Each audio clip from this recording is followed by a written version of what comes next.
Daniel chapter 1. So in the 3rd year that Jehoiakim was king of Judah, this dude Nebuchadnezzar, super powerful king of Babylon, rolled up to Jerusalem and laid siege.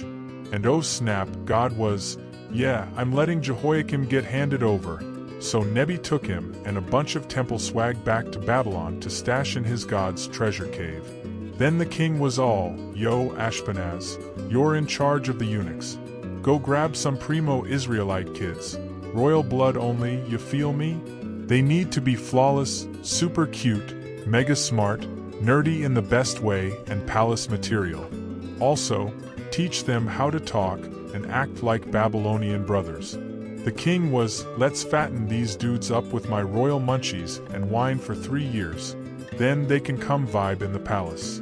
So among the squad were 4 Judah guys: Daniel, Hananiah, Mishael, and Azariah. Total legends. Ashpenaz gave them fresh Babylonian names. Daniel became Belteshazzar, kinda a mouthful. Hananiah was Shadrach, Mishael got Meshach, and Azariah was dubbed Abednego. But Daniel was, no thanks bro, and decided in his heart not to be defiled by the king's grub and booze. So he politely asked the eunuch guy if he could skip the buffet. God totally had Daniel's back, and the eunuch dude legit liked him. A soft spot and major chill vibes. But the eunuch was, dude, I'd love to help, but I'm kinda scared of the king. What if you guys look all scrawny and I get my head chopped off? Then Daniel was, hey Melzer. He was the guy managing the boys. Let's try something. Test us for 10 days. Just give us veggies and water. Then you can check our vibes and compare us to the meat eaters, and do whatever seems chill to you.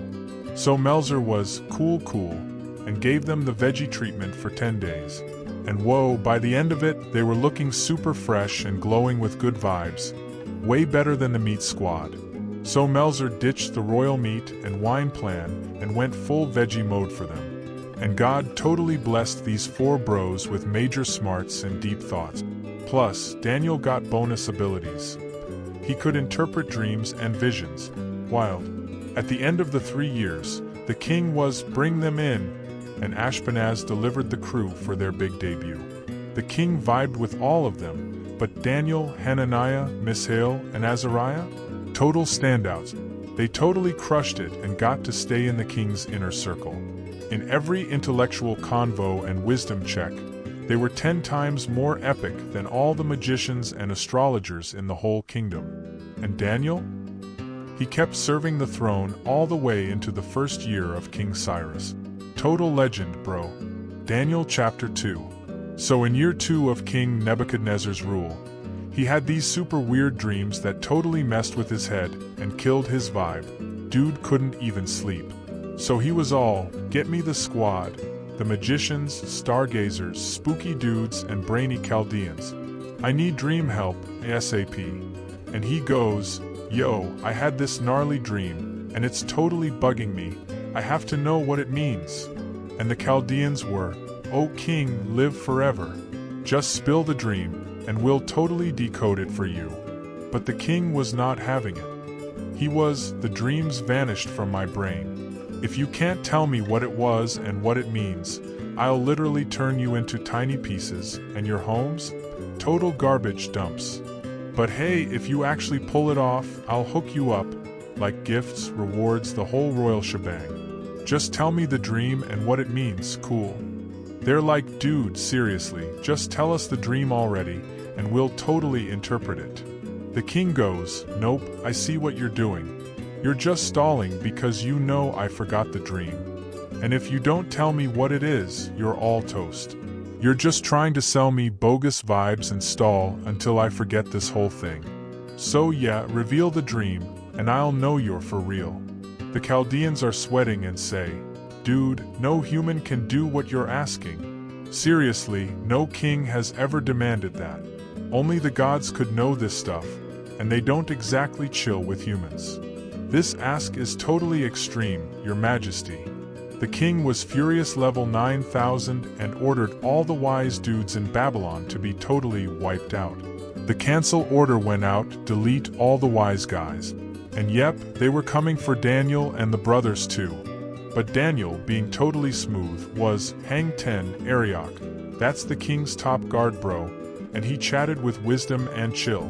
Daniel goes, whoa, why's the king being super intense about this? And Arioch explained the sitch.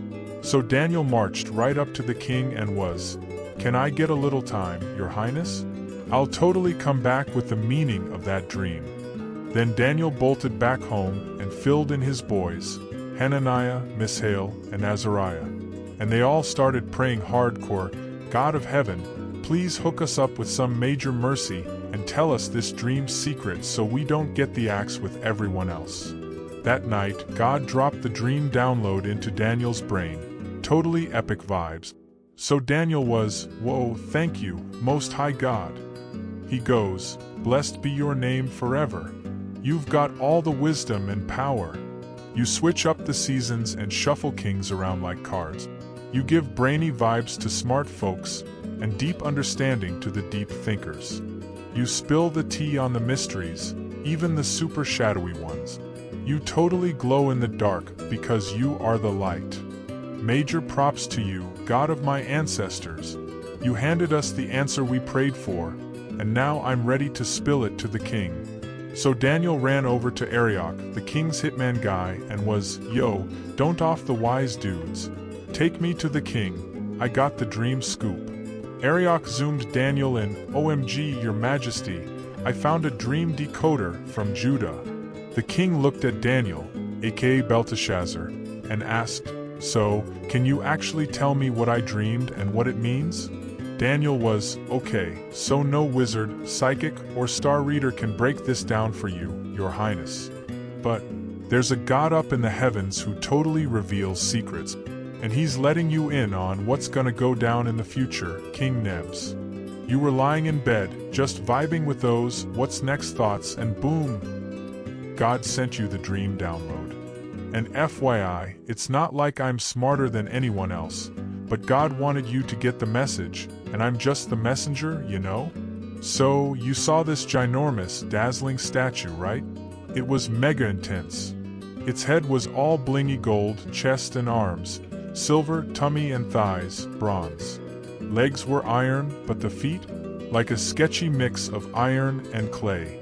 Then bam! Out of nowhere, a stone, totally not carved by human hands, smashes the feet of the statue, and the whole thing crumbles like stale breadsticks. Gold, silver, bronze, iron, clay, all dusted, gone with the wind. But that rock? It grew huge and took over the entire planet. So that was the dream, and now I'll hit you with the translation. You, king, are totally the king of kings. God gave you the crown, the squad, and all the clout. Wherever humans hang out, animals roam, or birds chirp, God handed it to you. You're the gold head, bro. So after you, bro, another kingdom's gonna rise. It's not as epic as yours, but still kind of a big deal. And then a third one, all bronze and stuff, and it'll totally boss the whole earth. Then comes the fourth kingdom, hardcore strong, dude. We're talking full-on iron vibes, smashing and crushing everything in its path. It just wrecks. So you saw those feet and toes that were half clay and half iron? Yeah, that kingdom's gonna be super divided. Some parts strong, some parts totally flimsy. Same with the toes, part iron, part clay. It's a mix of can crush you and could crumble under pressure. And that iron mixed with squishy clay? That's people trying to blend their vibes, but it's not really gonna stick. Just like iron and clay don't do the whole bonding thing. But get this, while all those kings are doing their thing, the God of heaven is gonna set up a forever kingdom. Indestructible. It's gonna obliterate all the others and stand tall forever. You saw that totally wild rock that came out of nowhere, no hands or tools or anything, and smashed the statue to bits? Yeah, that was God showing you the future. And it's for sure gonna happen. No cap. So King Nebuchadnezzar straight up face planted in front of Daniel. Total awe. He even told his squad to offer gifts and incense and all the royal smelling stuff. Then the king was, for real, Daniel. Your God is totally the God of gods, the big kahuna over kings, and the one who spills the deep secrets. You nailed it, dude. So the king made Daniel a mega VIP, loaded him up with rad gifts, and made him boss of Babylon and chief over all the brainy guys in the kingdom. Daniel was, "Hey, can my bros get some roles too?"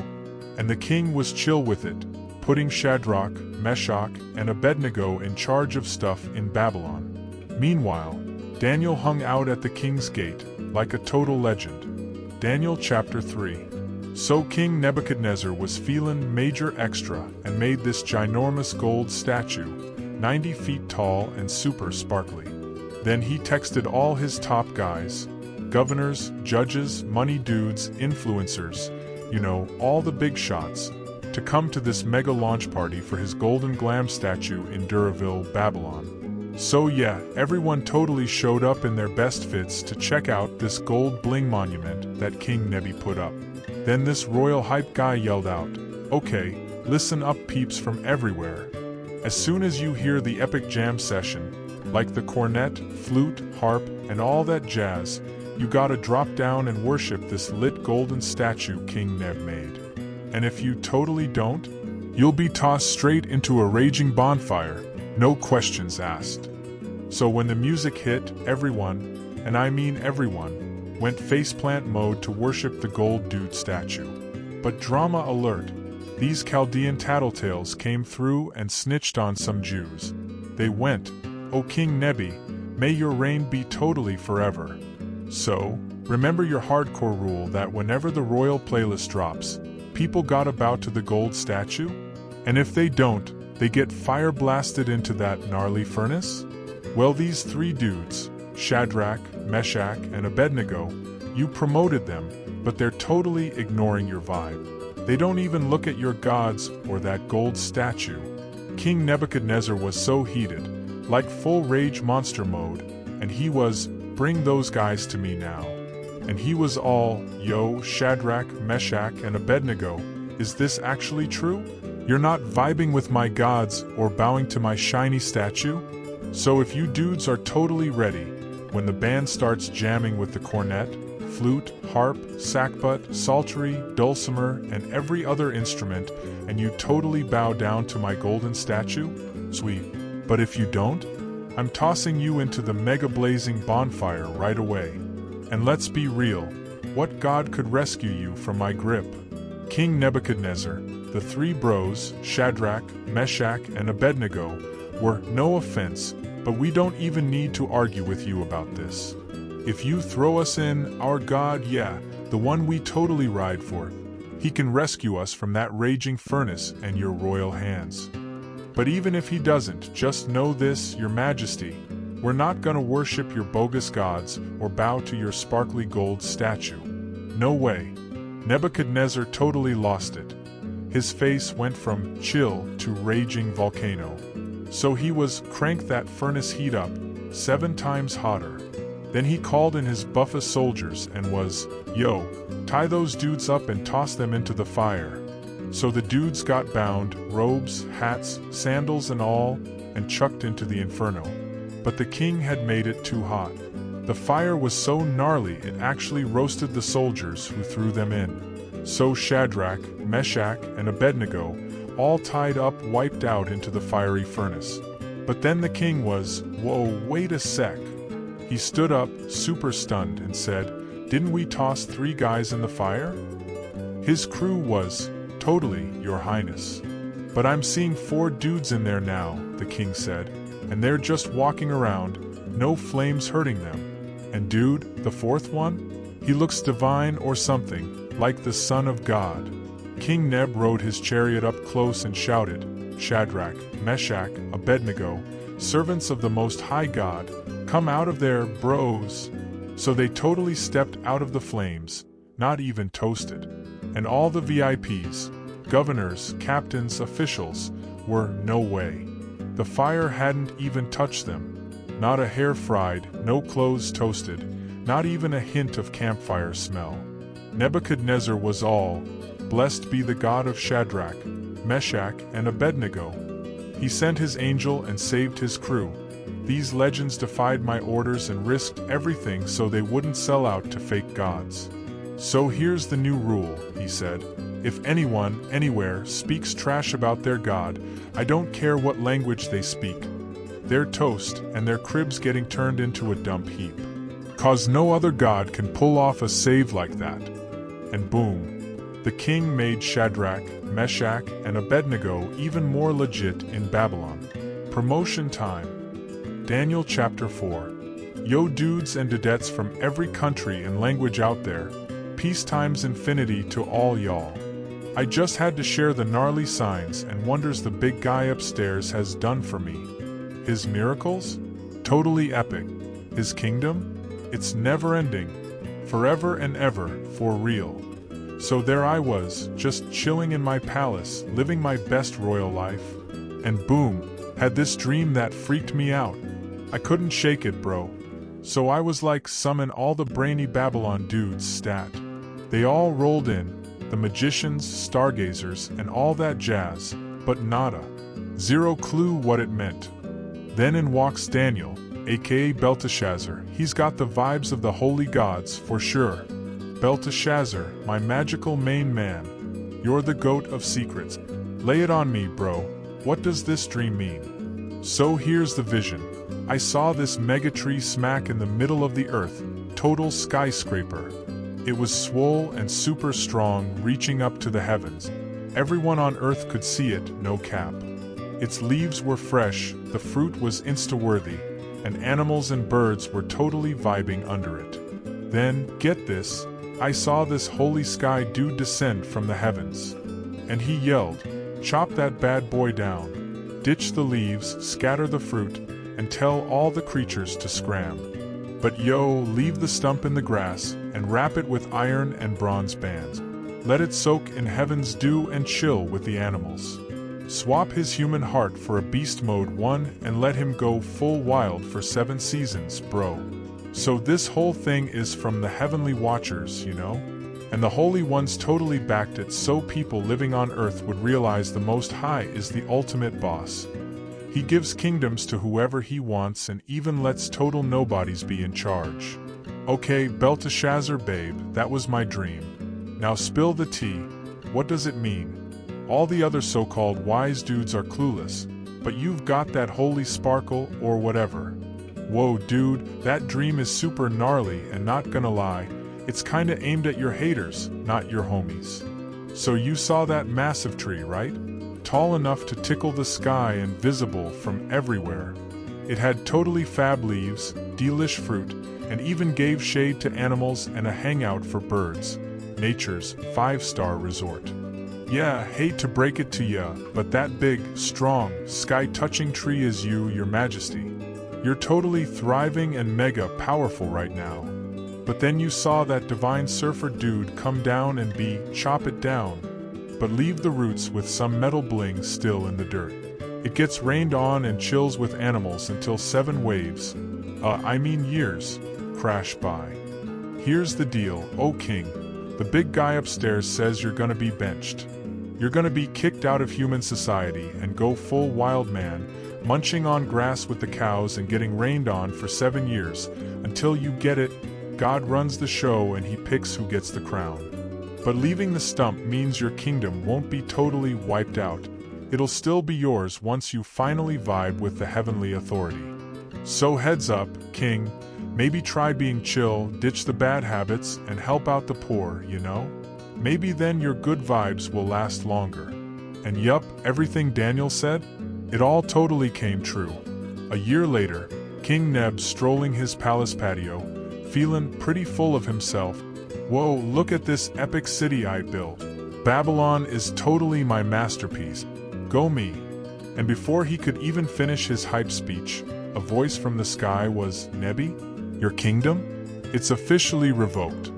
You're getting booted to the wilderness, man. You'll live like a cow and eat grass.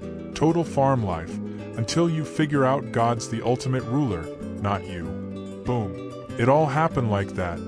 Neb got evicted from humanity, went beast mode, munched grass, and got totally soaked until his hair was eagle-level shaggy and his nails were giving bird claw realness.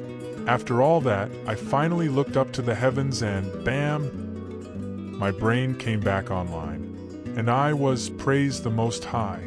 He totally rules forever and his kingdom's timeless, bro. Compared to him, people are basically specks. He does what he wants. Nobody can block his moves or excuse me. What are you doing? When I came back to my senses, so did my glow. My squad came running back, and I got my throne plus some bonus bling. So now I, King Nebuchadnezzar, am props to the King of Heaven. His moves are solid, his ways are right, and if you're strutting in pride, watch out. He'll totally humble you, dude. Daniel chapter 5. So King Belshazzar threw this massive rager for 1,000 of his bros, and he was pounding wine in front of them all. While he was buzzed, he was, dude, bring out those super blingy gold and silver cups that my dad Nebuchadnezzar jacked from the temple in Jerusalem. Let's sip out of those, me, the squad, my ladies, and my side chicks. So they brought the holy cups from the temple of God, and the king and his VIP crew all sipped wine from them like it was no biggie. They were toasting and hyping up their gods made of gold, silver, bronze, iron, wood, and even stone. Super tacky. And then, get this, out of nowhere, a random hand with fingers showed up and started writing glowing words on the palace wall right near the lamp. Belshazzar saw it happen and was majorly wigged out. His face went pale. His knees started clanking like a pair of maracas, and his legs turned to jelly. Not a cute look. He totally freaked and screamed, "Somebody get the star readers, the spiritual vibes dudes, and the dream whisperers." Then he was, whoever cracks this mystery writing gets a red designer cloak, a sick gold chain, and will be the third top dog in my kingdom. All the king's wise dudes rolled in, but they couldn't even read the words, let alone say what they meant. Total flop. Belshazzar was freaking out harder. His face looked like expired yogurt, and all his party guests were shook. Then the queen heard the gossip and strutted into the party room. "O king, live forever or whatever. Don't stress, boo. Don't let your face melt. There's this guy in your kingdom, he's got serious divine vibes. Back in your dad's day, he was basically glowing with knowledge and god-level smart. King Neb made him the boss of all the magic and astro nerds. This dude, Daniel, aka Belteshazzar, can decode dreams, untangle brain benders, and solve deep mysteries. Call him in, stat. He's your answer guy." So Daniel got summoned to the king, and the king was, "Bro, are you that Daniel dude from the Judah crew that my dad brought here after that whole exile thing? I've totally heard about you.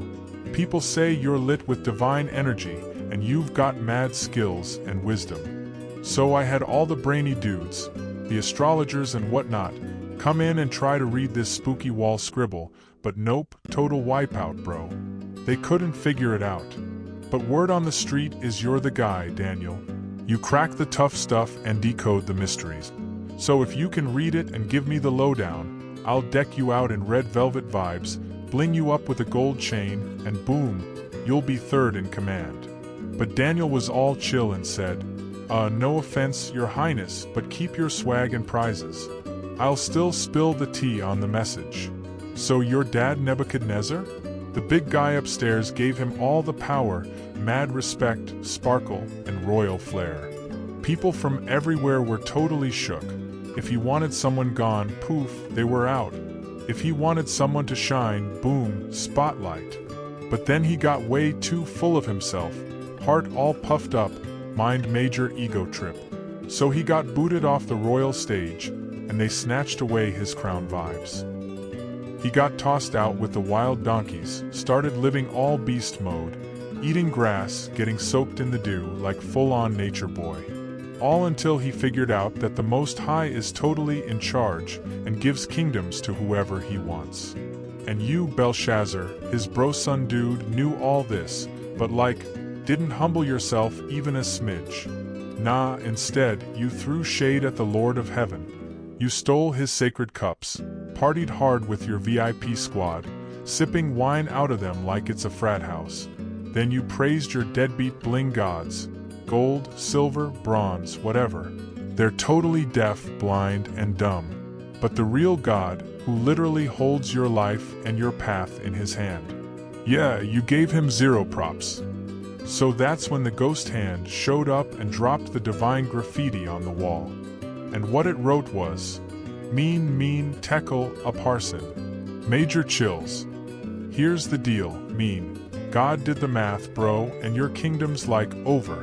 Denizo. Tekel. You've been weighed on the divine scale, and you didn't measure up. Harsh. Perez. Your kingdom's getting broken up like an old surfboard and handed off to the Medes and the Persians. Later, dude. So Belshazzar, probably still buzzed and spooked, was, okay, let's honor the guy. And boom. Daniel got the red robes, gold drip, and was crowned the 3rd top dog in the land. But that same night, Belshazzar was toast. He got taken out. And just like that, Darius the Mede rolled up and took over the kingdom. He was 62 and still ruling strong. Daniel chapter 6. So King Darius was stoked to set up 120 local boss dudes to rule all the zones of the kingdom. And over them, he picked 3 big shot managers, and guess what? Daniel was the top dude, cause he was vibing on a whole other level. Daniel was crushing it. Had that divine sparkle, you know? The king was even thinking of making him the big kahuna over the whole kingdom. But the other execs were super jelly and tried to dig up dirt on him. But nope, Daniel was squeaky clean. Then they were, the only way we're gonna trap this dude is if it's something to do with his god.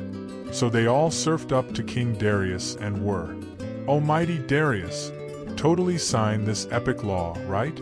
That for the next 30 days, no one's allowed to make a prayer request to any god or bro except you. If they do, toss em in the lion pit, no cap.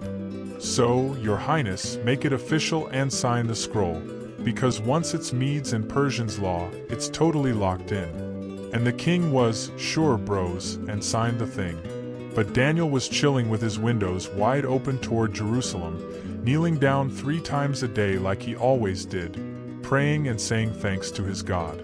Those haters totally spied on him and caught him in mid-prayer sesh.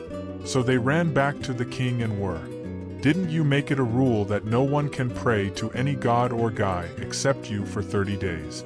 Or else? And the king was, yeah totes, law of the Medes and Persians.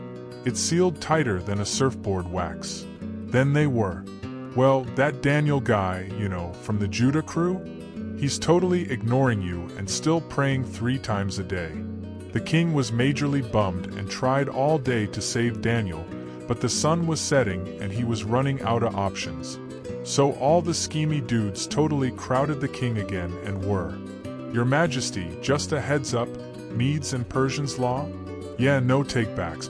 Once it's signed, it's carved in stone, bro. Then the king, bummed but locked in, gave the order. They grabbed Daniel and tossed him into the lion pit. But the king said, Daniel, bro, your god, the one you're always vibing with? He's totally gonna save you.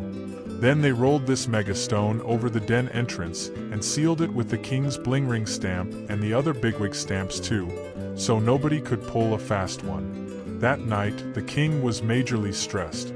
No food, no chill tunes, no sleep. Just pacing like a dad waiting for his teen to come home from prom. Super early the next morning, the king bolted to the lion pit, totally not wasting a second. He called out, his voice all shaky and sad.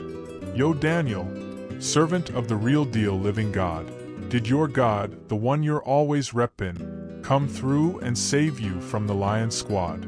Then Daniel was, O king, live forever and all that royal jazz.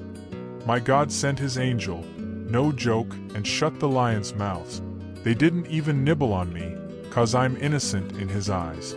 And I didn't do you dirty either, your highness. The king was so stoked. He was jumping for joy and ordered Daniel to be pulled out. Daniel popped up from that pit without a scratch, because he had full-on faith in God. Then the king flipped the script. He ordered the shady dudes who framed Daniel to be tossed in the lion pit instead. Them and their fams too. And wow, the lions didn't even wait for dinner to be served. It was over before they hit the ground. Brutal. Then King Darius went all global, writing to every single person, nation, and language crew out there. Peace y'all. Hope you're vibing well. Here's the new rule. Everybody in the kingdom better show mad respect to Daniel's God, because he's the real deal. He's alive forever, his kingdom is unbreakable, and he runs the show now and forever. He rescues, he delivers, and he drops miracles like whoa, both in the sky and right here on earth. He totally saved Daniel from those gnarly lions. And Daniel? That dude kept crushing it. He totally thrived under Darius and even under Cyrus the Persian. Legendary.